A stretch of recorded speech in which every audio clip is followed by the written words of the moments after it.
vámonos con Sofía. Sofía Escobosa nos va a llevar a conocer la historia de un iraní que es un ejemplo, se llama Costa Gara, es un ejemplo de superación.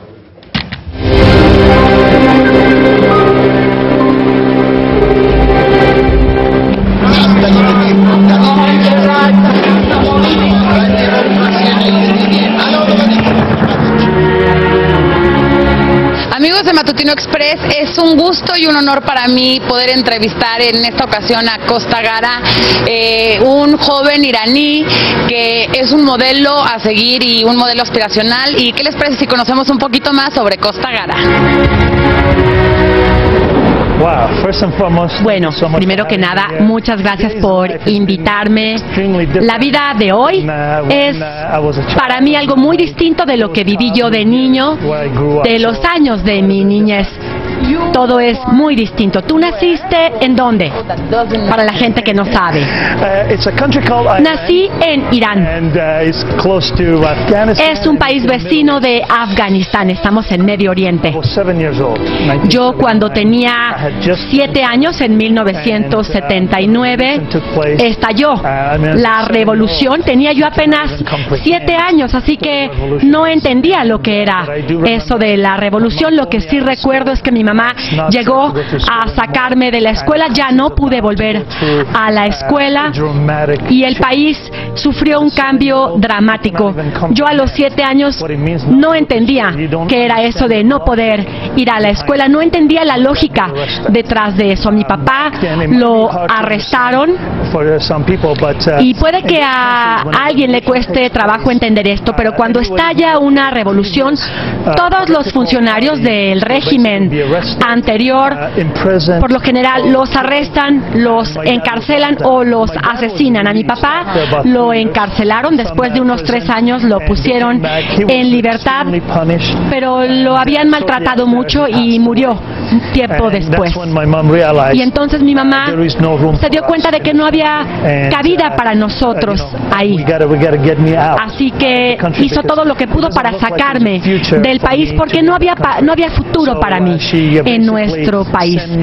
Así que me sacó con un coyote a través de la montaña y me sacó por la parte norte de Irán hasta que llegué a Turquía.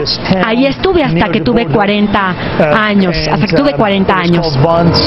Estuve en la ciudad de Van y estaba como a 1,5 kilómetros de donde estaba mi mamá. Luego nos deportaron de vuelta a Irán y a mí me encarcelaron y finalmente uno de mis abuelos vendió la casa para liberarme por un delito, por un crimen que yo jamás cometí.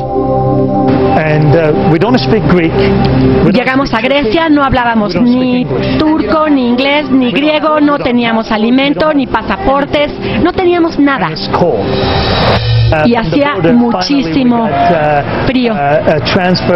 Finalmente nos sacaron, nos llevaron hasta Atenas, a la capital de Grecia, y ahí nos dieron algo así como condición de refugiados. Y finalmente, cuando tenía yo ya 18 años, me dieron la situación de migrante y eso nos permitió llegar hasta Canadá.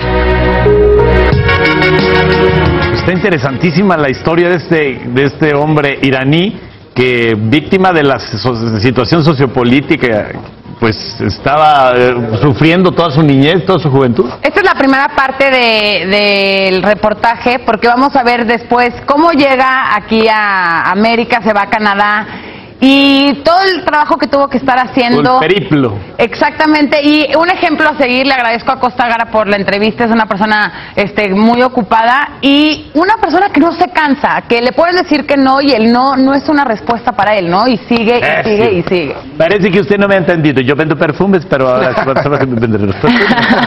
creo que sea la fragancia. Usted nunca es malo explorar nuevos aromas. Venga, pero chiquititito de 8 años, él se ve obligado por la situación en la que estaba el país a irse a Turquía y bueno, caminar horas en el desierto, también andar en burro. Además es una especie de como también recordatorio de todo lo que le pasa a nuestros paisanos que se van a los Estados Unidos, las todo lo que tienen historias que pasar, claro, que hay detrás de cada emigrante político o económico que se van a otros países, pues porque no le está yendo bien o no pueden salir adelante en el suyo, y es triste la historia.